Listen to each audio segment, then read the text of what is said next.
This episode of the Frankenstein Files contains coarse language, discussions of animal experimentation, and scenes that may trigger emetophobia. Listener discretion is advised.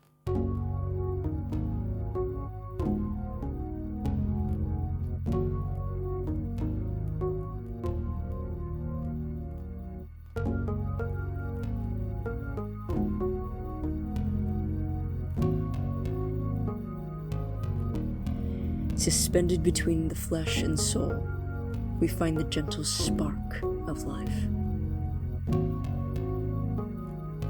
These are the Frankenstein Files.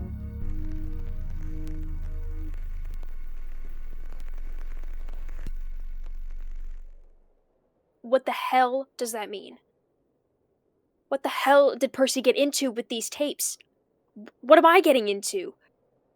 Shit, okay. Okay, this is fine. I'm overthinking it, probably. It was just the weird vibes from the last tape. That's all. Everything's fine. That's all it is. I mean, he's not. Of course Victor isn't right. I'm misreading it, obviously. I mean, if someone had managed to stop decay, that would be a common practice. That would be a thing we do now, 50 years later. There would at least be records somewhere other than buried in my dead cousin's attic. Only there aren't any other records, are there? These are the final records of Victor Frankenstein. The records of what he did. So what did he do? I need to have put the next tape somewhere here. I organized them all by date before I started moving things around. Shit. Come on. August 19... This one's 19... Where the hell... Okay. February 9th. That's where my notes say the next one should be. It can't be too bad. It can't be. Alright, it's been, wait, hold on.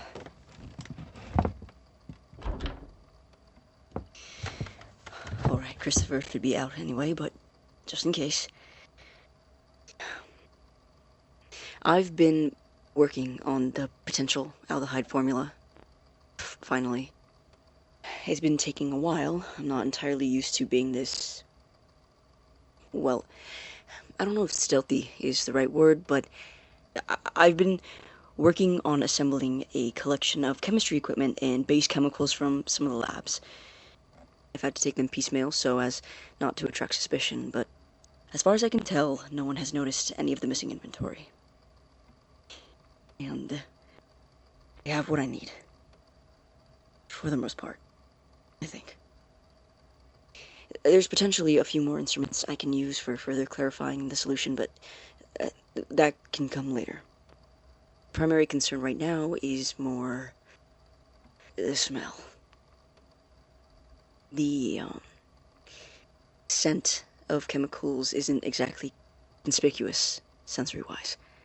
Luckily, Christopher doesn't have any reason to come in my room ever, and regardless, both of us are in the lab classes frequently enough that I can blame it on just residual lingering chemical smells, but failure to prevent decay in samples has been an issue. I began mixing a handful of test formulas, and at the very least, I think I've managed to isolate and extract some of the particular compounds that I need for cell coagulation.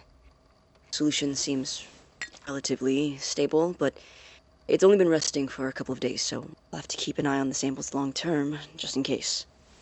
Initial testing has not been promising on the front of preventing decay.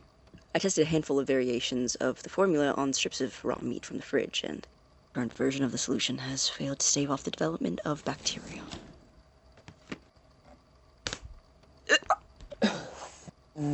Rot has most definitely set in. I've been trying not to open the windows so as to avoid suspicion if someone sees me from the ground level, but...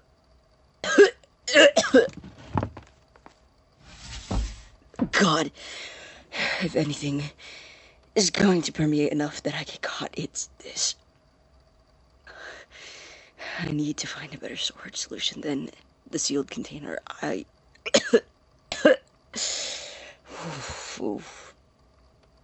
I'll find a way to dispose of this, and the unsuccessful formula. I have suspicions about where I went wrong on the last 6 versions. If I'm able to just isolate a few of the characteristics based on my notes, the potential success compound would begin working on the new version as soon as I get the chance, but I'm already running low on a handful of base chemicals I need. I didn't want to take too many at once in case it raised alarms with the lab inventory, but maybe I can get away with it if I start borrowing from various labs around campus. I'll return with updates when I can. Hopefully more positive ones. Okay, this is... shit. What am I doing? What are these?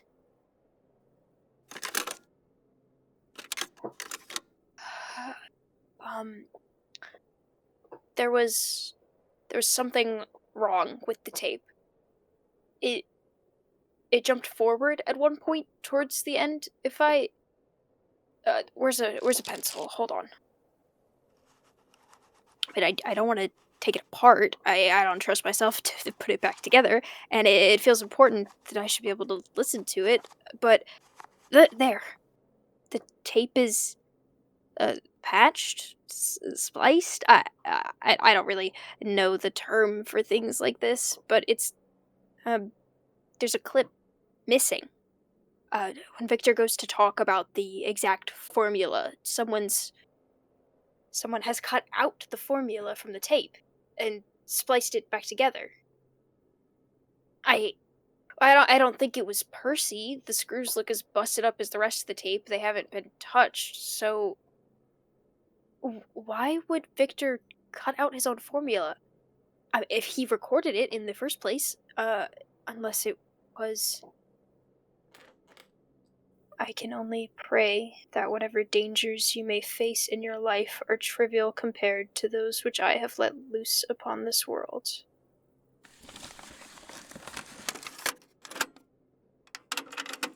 It's taken a little longer than I would have hoped. Classwork has gotten in the way a little, but that's less important now. This is the 14th version of the preservation formula. As far as I can tell, the adjustments have been mostly positive. The only downside is it's complicated to properly apply to the test samples. The exterior of the meat I've been using for testing is entirely preserved. No indications of rot or decay. The innermost portions, however, seem to be exhibiting some minor signs of cell breakdown under a microscope. But I'm hoping, with further methods of application, I can avoid that becoming a larger issue. I thought about stopping here, taking this somewhere, but I just don't know what I would do from there. How would I explain this to anyone without any real exhibition of nervous system or cellular preservation? All I can prove is that I've developed a more effective and less toxic formaldehyde alternative, which, of course, is useful, and if it doesn't develop further, I can take that to someone, but it's not what I want. It's not what I'm working towards. I just need to find a way to properly prove that this can do all I think it can, which is why I'm moving on from the meat testing phase. I've managed to acquire specimens, rats specifically, a lot of them. There's a pet shop a few towns away which provides relatively fresh, or at the very least, frozen deceased rats for feeding snakes. There's probably somewhere closer I could get them, but I don't want to draw attention to myself.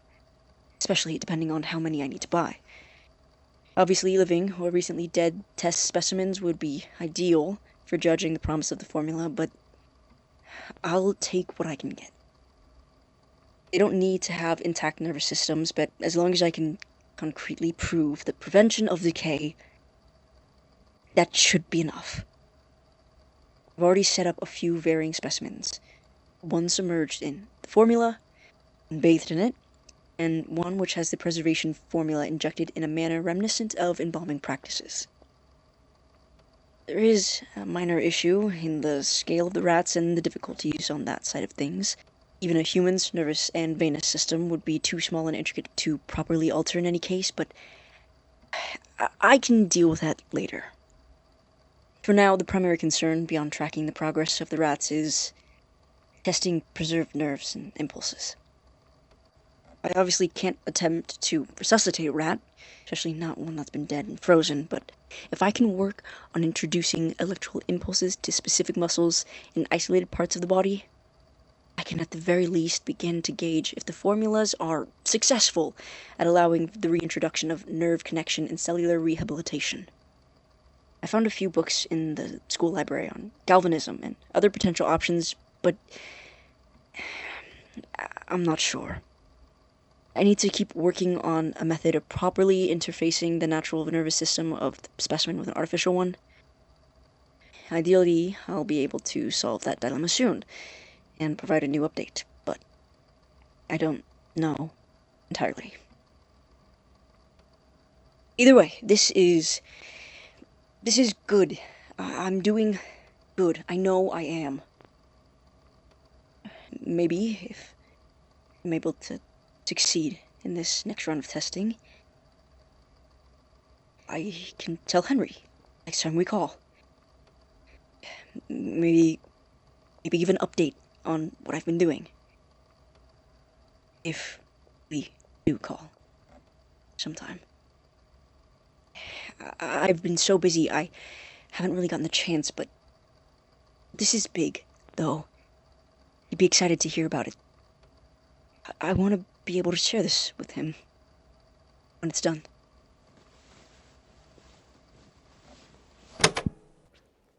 Shit. Okay. This is evidence, isn't it? God, this is definitely evidence of something. What am I supposed to do with it? If it is, I can't take it to anyone. And even if I did, is that a crime? Experimenting on rats? It's unhinged, but it's not. Is it illegal? And if it is evidence, why was Percy looking after it? Was he involved somehow? Am I involved somehow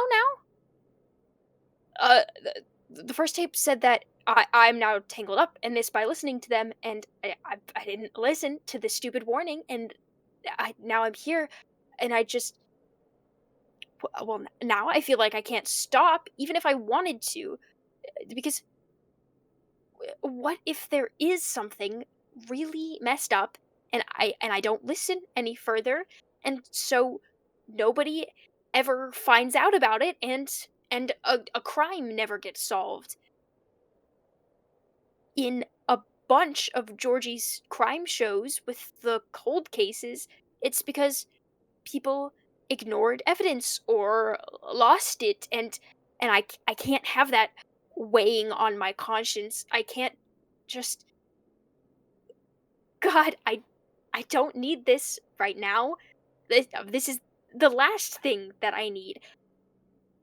I'm trapped in this house, and I'm gonna miss Christmas with my roommate, and that's gonna ruin things there. And if I mean, if I get tangled up in some sort of investigation, Maggie is going to fucking kill me if she doesn't want to already, because she's made that pretty clear.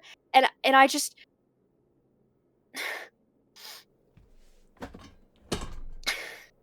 even if it stopped now and I didn't listen to these and I handed them off to someone else, I'd never be able to move on, because there'd always be a part of my mind that needed the answer, and it just fester in my memory and drive me insane. It would just haunt me until I listened to the rest of the tapes. And it feels like there's enough haunting me already. Whatever's outside, or whatever I thought I saw outside, and Percy, like, he is haunting me. I didn't realize how much of a family resemblance there was, I guess.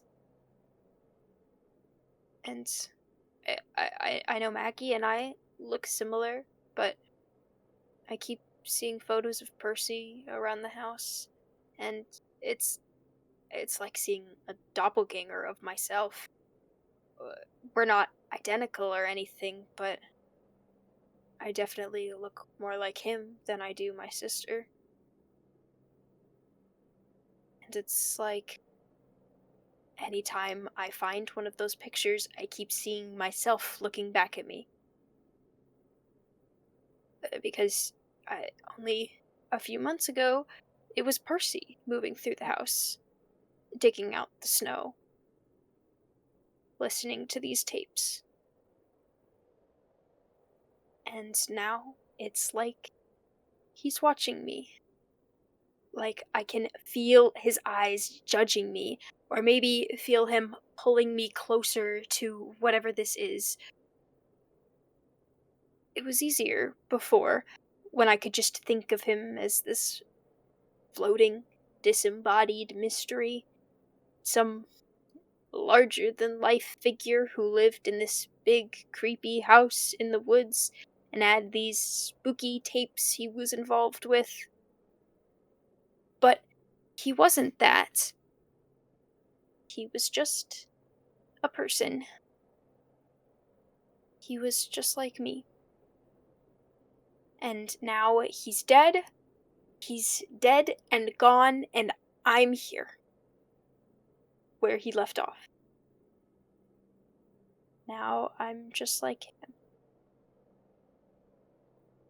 I wonder if this is how he got caught up in all of this too. If he was just drawn in, enticed by the depths of it, and lost beneath the waves of whatever Victor did. If he drowned under the weight of it all. If I'm going to. If he couldn't avoid getting tangled up in all this, why did I think I could? Did he want someone else to? He wanted someone to keep them safe. Like, he knew something bad would happen if someone didn't. I just don't know what that something is yet. But I guess there's only one way to find out.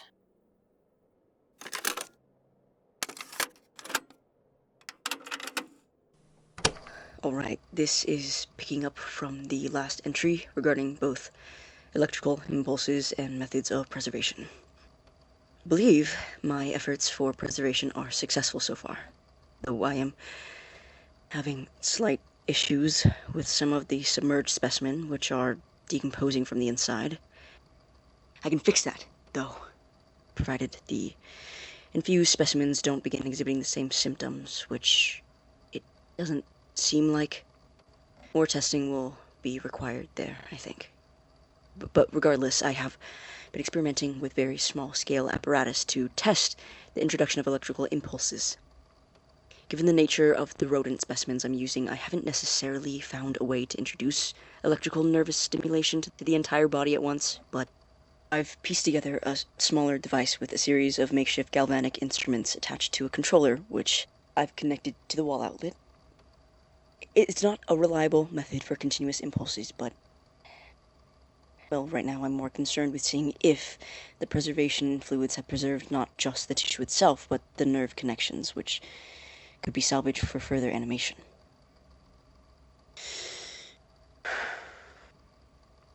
I've attached the instrument to the tail of one of the preserved specimens, which at this point is almost 3 weeks old. Which means if this works, preservation methods were successful. And I can move on to further testing.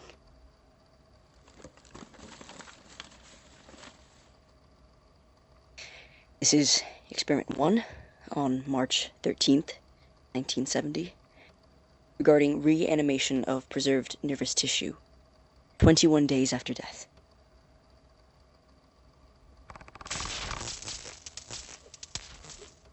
Oh my god. Oh my god, hold on, I'm actually busy at the moment. We need to talk. About what? I'm actually really busy, Christopher. Can this wait until... No, actually, I don't think it can wait. Victor, why are there rats in our freezer?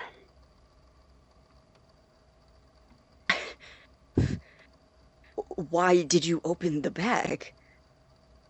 Do you mean, why did I open the bag? Why are there rats in the freezer? No, I wrote on the bag, and it said not to open it. It's my property. You can't just... It's ripped. When I went to get food. Can you answer the fucking question? Why is there a bag full of rats? They're... mine. I need them. Oh, God. You're not eating the rats, are you? Holy What? shit. No, of course not. What do you think No, I'm just... I'm holding on to them for a friend. Rats. You're holding on to rats for a friend. Yes, he has a snake as a pet, and he normally keeps them in his freezer, obviously, but it's broken, and he needed somewhere to store them so they didn't go bad, just until he gets a new one. Right. And you didn't want to tell me this information before you just put rats in the freezer that we share, where we put our food? The hygiene issue didn't occur to you at all? Well, they're in a sealed bag. Victor? Well, what would that conversation look like, Christopher? What did you want me to say? Oh, hey, by the way, I'm going to put rats in the freezer for a few weeks. Make sure you don't eat them. They're rats. Yes! Yes, that's exactly the kind of conversation I would have liked to have. All right. I'm sorry. I'm sorry, Christopher. I didn't think of it. I thought I would be able to give them back sooner, and it wouldn't be an issue. But I'll let you know if I need to do anything like that again. Just don't open my things. Please. Well, if there was anything that was going to deter me from wanting to touch your things, this was certainly it. But, God, yes, please mention it at least. Christ. Was there anything else, or, can you go now? I suppose that's... I was going to bring up the smell at some point recently, but it's gone now, so... No. No, that's it. I'll let you go back to whatever. Thank you. Bye.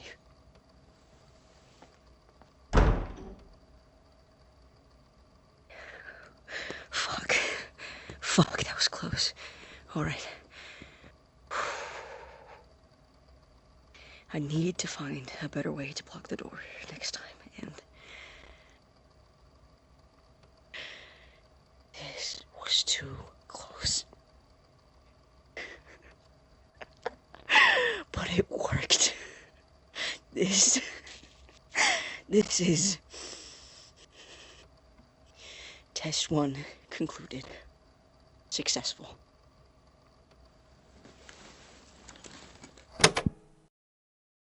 This episode of The Frankenstein Files was written, directed, and edited by Connor Wasn't Here. It starred the vocal talents of J. Amphibian as Beau Walton, the Beetle Bard as Victor Frankenstein, and Hoarding Puffin as Christopher Ingram. The theme song was composed and performed by the uninformed Xennial. If you enjoyed this episode, remember to like and comment, along with rating or reviewing the show, and following or subscribing on your preferred platform to hear future installments. If you'd like to interact with the show's community, receive updates on episode releases, or find transcripts of episodes, the Wayward Bones community Discord can be found linked in the show notes, along with our Patreon and the show's Tumblr tag. And, of course, word of mouth is also the best way to help us grow, so be sure to let people know about us if you think they'd enjoy the podcast. The Frankenstein Files is brought to you by Wayward Bones. Your support is the spark that keeps the show alive. Thank you for listening.